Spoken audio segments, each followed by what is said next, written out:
With the sweep of a pen, President Trump put the renewable energy industry on notice. The One Big Beautiful Bill cuts down on the years solar and wind companies have to qualify for tax incentives. And a new executive order demands agencies rapidly eliminate the market distortions Trump says these subsidies cause. Energy Secretary Chris Wright has called these taxpayer incentives wasteful and counterproductive. But those four incentives say the start and stop for the industry is counterproductive too. It'll lead to less investment and less building, which will lead to higher prices. Back in 2022, lawmakers extended the decades-old subsidies for solar and wind with the Inflation Reduction Act. Under that law, energy companies had through 2032 to start construction to qualify for tax incentives. Once a qualified solar or wind farm was generating power, the company could claim a tax credit on that renewable power for the next 10 years. The One Big Beautiful Bill, now law, significantly shortens that time frame.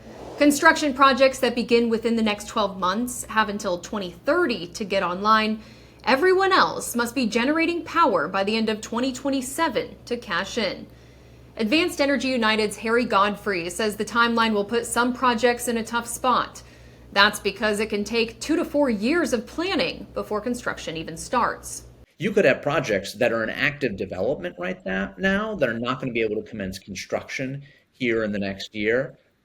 The passage and enactment of this law did mean that those projects got cut off at the knees. But Michael Kaiser from the National Renewables Cooperative Organization says solar and wind have had more than enough help from taxpayers. These technologies have had 20 years worth of subsidies, and it's time for them to stand on their own 2 feet if they're going to exist. Kaiser says he'd prefer to see federal investment shift to power sources that can provide electricity around the clock. And as the industry faces this shift in government support, experts are split on how this could impact the energy grid and the price you pay to power your home. Search wind and solar to read Keaton Peters' entire story at SAN.com or on the SAN app.